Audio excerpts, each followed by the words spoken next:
শেষ করে দিল আমার মোবাইল। এই যে আমাদের জব্বরপল্লির সব থেকে বাজে রাস্তা দেখো, চানাচুর ফ্যাক্টরির গাড়ি হচ্ছে ফেসে গেছে, ওইদিকে একটা গাড়ি ফেসে গেছে আর এইদিকে একটা মালগাড়ি ফেসে গেছে, কিন্তু রাস্তা আর হচ্ছে না। আর ওয়েদারটা আজকে জাস্ট ওয়াও, আকাশটা দারুণ লাগছে, আরো ভালো লাগছে।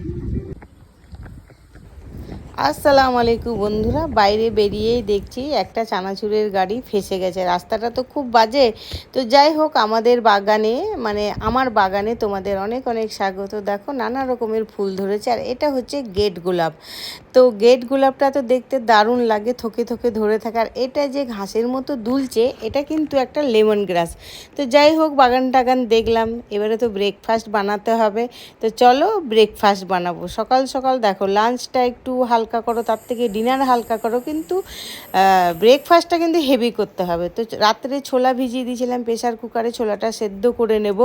তারপরে দেখো ডোমো ডোমো করে পেঁয়াজ কেটে কড়াইয়ে সাদা তেল দিয়ে আমি আজকে বানাবো হচ্ছে চানা মশলা। চানা মশলাটা বানাতে কিন্তু খুবই ইজি, বিশেষ কিছুই লাগে না। দুটো পেঁয়াজ দিয়ে দিলাম, 4টে টমেটো, একটু হলুদ, লবণ আর হচ্ছে জিরে গুঁড়ি, ব্যাস।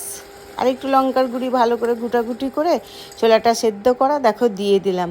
বাঙালির এর থেকে ভালো কিন্তু জলখাবার বন্ধুরা হয় না। লুচি পরোটা এত তামঝামে আমি যাই না। আর এই যে চানা মশলা বলার উদ্দেশ্য হচ্ছে এই যে চানা মশলাটা দিয়ে দিলাম। আমার ছেলে মেয়ে বলে তুমি কি বোকা বানাচ্ছ, কিন্তু বলো বন্ধুরা, ছোলাকে তো চানাই বলে।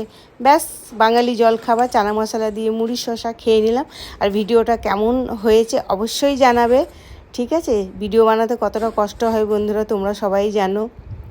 তো যাই হোক আমি যেমনই পারি চেষ্টা করি করার। ভিডিওটা ভালো লাগলে লাইক কমেন্ট শেয়ার করো, চ্যানেলটা সাবস্ক্রাইব করে দিও। আর প্লিজ একটু পাশে থেকো, তোমরা পাশে থাকলে আমার ভালোই লাগবে।